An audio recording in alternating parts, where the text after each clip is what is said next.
Hey folks, it's Bill from Little White Dory, and we're on hawk patrol today.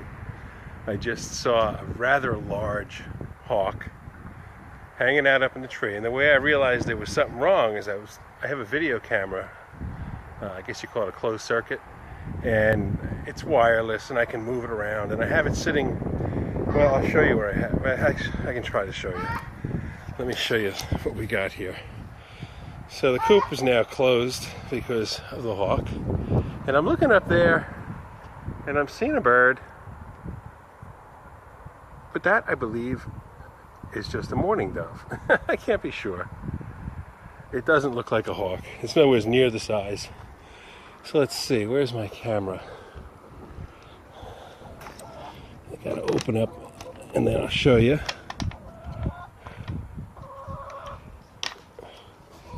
So I have a camera, you can see it right there. Alright, and that camera looks out this door. When I'm inside, I can see the girls if they're at the foot of the door when I don't have them out. And then it looks kind of, it gets a perspective, I guess, about like that.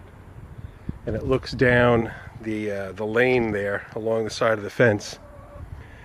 And I look out and I'm seeing all these birds in like statue mode. They're not moving, and one of them was out in the middle of the alleyway. So I come out and I see way up in this tree up here, I'll zoom in, like way up there, an enormous bird. And so I kind of thought, all right, time to put the girls in. But they had seen it, they knew it was there, so that's a good thing. They're learning. And my white leghorn seems to be the most paranoid or observant. But we've had now 2 hawk attacks, one in December and one about a week ago. And I think that the real big problem is I had let them out into this area. As you can see, this time of year, there's no green leaves, there's no nothing. The trees are bare. I mean, we got this beautiful red dogwood here. And I've got these, covered beds. But along the fence here, I have grapes that fill in and give me like a hedgerow. I got a peach, or a plum tree rather, in the back. We've got marigolds and roses that come in over here. And there's just a ton more, places to hide behind. But the 2 attacks that I had took place right out over behind here, and there's a little piece of fence, you can't see it, that I pull across here, or I should say like along there, to keep the chickens out of this area when it's open. Otherwise they'll dig up my gardens. And I allowed them last year to roam throughout here in this area. They just did their thing. But the 2 times, actually one of them was in here. I had this open, and there's a vine from the grape that the chicken was kind of like trapped in. The hawk was going at it. It was already dead, but the body was sort of tangled up in that vine. So basically what happened is the hawk took advantage of the fact that the one chicken couldn't find a way to get away. 2 others didn't. One of them hid way back there. That was the white leghorn. And then when I came in, there was one running back and forth over here, and the hawk was right over there. So, I put up, you can see, I'll zoom in. You can see I have this little web of strings hanging over the run there. I don't think that that's exactly, hawk proof, but it creates an obstacle for the hawks, that if they're going to come in, they're not going to be able to do a dive bomb. They're going to have to come in, land on the fence or land someplace, and then hop down. So to the extent that that's better protection, since the hawk attack, I have seen the hawks back here. I came back here one day and the hawk was kind of in this tree right here and then flew away. I guess that, we're on their Zaggett's rated chicken dinner place. So for the time being, now this direction over here. You see this house, there's another house through here. Then I have nothing but woods until we get down to the bay. And I get a pretty good view, of the sky. I'm going to head over this way so I can show you what I'm talking about. By the way, we have some green sprouts sticking up from our garlic. And I'm kind of psyched about that. That's the first one I see. I know if I dig this up a little, I'll find more. Anyway, from here, as I look out, I have a pretty good horizon going around this way. And if I stand here in the morning, I can quite often, way up in the distance. Now that's just, you know, beyond those trees there is the bay.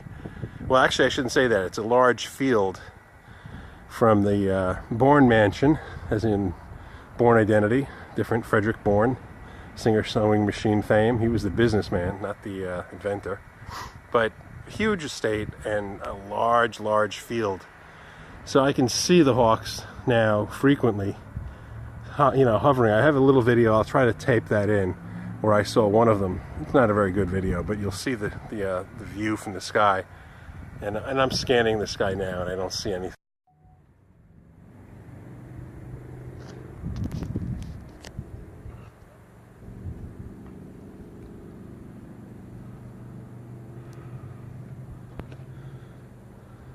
And I'm scanning the sky now, and I don't see anything.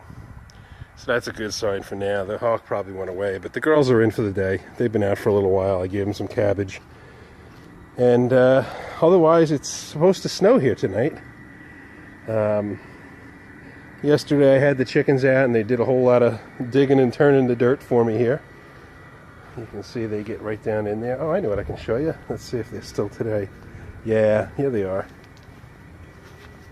How's that for the sign of spring? My crocuses are popping through. I find them all over the place. I don't know if we planted them or if they're just natural, but I get them all over. So spring is coming, thank gosh. Alrighty folks, this is Bill with just a quick update.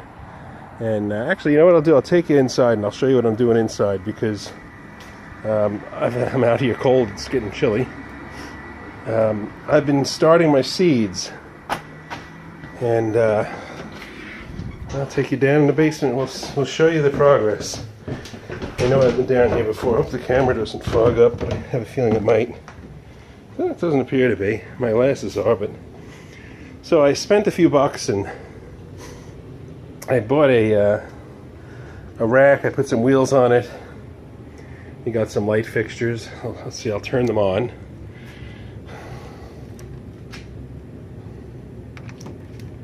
There's one, two, and I guess the other one is here.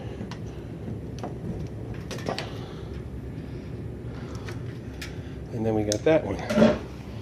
So what I've done is, actually I've just, well, I have a, let's see, I can turn this on too. I have, that's the alarm telling me that the heater's not on. So it's telling me that it's 66 degrees now. If I look down here, no, can't really see it. Let's pull this away. What I happen to have, whoops. Well, that's a good thing I didn't knock that off. I didn't realize I had my tablet up there. Well, there's the view that I have that I was just talking about. Okay, so I was interrupted by a call in from the boss. She gives me a call as she's heading home from New York City, just on her walk to Penn Station each day. But this is the view of that one particular camera. I have a few cameras. It's kind of a cool system. I'll give you a quick view now, looking the other way, and you'll be able to see the chickens. So I have 5 cameras, and they're all set up in different places. I move them around for all different reasons, different times. And another view is going to be inside, looking toward the coop, and you know, you can see the girls are doing their thing. They're comfortable in there because they've got, you know, coverage all around. They don't seem to panic. On the day of the attack, or the last time I saw the, you know, hawks coming close, all of the chickens ran in back behind the underneath the coop. All right, so back to the seed starts. So I have, you can see now, I have a heat vent coming out here, and I'm going to push this back. What I plan on doing is putting a plastic wrap around this. For those of you who watch Lumna Acres, Al put a screen across his to keep the cat out, but I'm going to put some plastic around here and cover this so I can get a little heat build up in there, get a little terrarium kind of effect. And you can see I have 4 heat mats set up that are hooked up to this temperature controller, which is set for 85 degrees. Right now it's reading 65, and the alarm went off, so it's, you know, it's telling me that it's heating up. And if I, well, let's see, right here I've got a temperature of 68, the humidity is 37.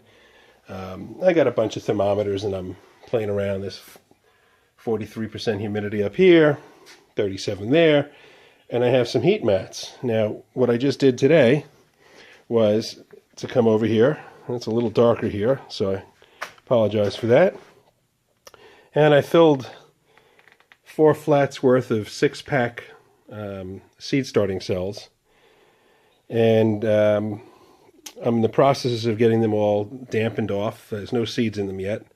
I should be putting the seeds in a little while. But I just put a quart of water into the bottom of each of these, and the little trays are soaking it up, bringing that moisture up into each of the 6-pack cells. And I'm going to start some seeds today, March 1st. May 1st is, some people here will say May 1st is our last frost day, but it's really like the last week of April, the 25th or 4th, something like that. So, 8 weeks, I'm going to get my tomatoes and my peppers started. And I have, let's see, I have these 4. I have a total of up to 20 trays that will fit on here. My game plan is that I will use the heating level here to get them germinated. From what I understand, once they're germinated, I take them off of heat, and I will move them up to either this rack or this rack here. Right now I have these in here just turned upside down so that when I put one in here that's got seeds on it, you'll see that it'll be up nice and close to the lights, and then when I move them down, they'll come down here. There will be more room to grow. And then I also have these lights, which are very different. There's a lot of blue and red LEDs. We're going to do a comparison. I'll set up 4 trays here for starting. Or actually not starting, but once they've germinated, once I see those, I forget the name of the first 2 leaves that come out. But when I see them popping, I'm going to move them from the heat mats. I'll do a tray up to here, and I'll do a tray to these other lights, which are also LED. They claim to be 6,500 K, I think 5,000 lumen lamps. I don't know. I think they're probably less than that, but I'm hoping. I originally thought I would use 1 on each level, but I think that that's not enough. So I've got essentially 4 bulbs. You can kind of come under here and see. There's 4. Maybe it's easier to see from the end over here. Yeah, probably. So I've got 1, 2, 3, 4. 1, 2, 3, 4. And up here, I have 3 strips or 6 segments of these grow lights. Last year I had a much smaller setup that has proven to be a waste probably of my money. And I had to tape them onto a board. You can see them. It's not really focusing too quickly. Come over here with a little more light. It should help. And these lights, well, they work. I just didn't think they were all that bright, so I'm going to probably wind up putting this, so I'll put it there now, up here on top, and just let them be additional lights, the top shelf at some point. So, we're on our way, and I'm hoping that this works. My intentions are to try to grow about 1,400 seed starts, and of course take the best from my garden, and then try to sell off the others. We've got some supplies here. We've got some perlite. We've got some fertilizers. We've got some Jiffy seed starting. We have some Nature's Care organic potting mix. And I have another thing of compost. I'm mixing up my own little batch of good stuff to grow in. And, we'll get to putting some seeds in here real soon. All right, folks, I'm sure I've gone on long enough, and I'm going to try to insert that video of the hawk flying, so y'all have a good day. And as Danny from Growing Grass, it used to be Hobby Farms, I think he's Growing Grass Farms, maybe. I don't know what he's growing grass, that kind of grass. Anyway, y'all grow that. Bye-bye.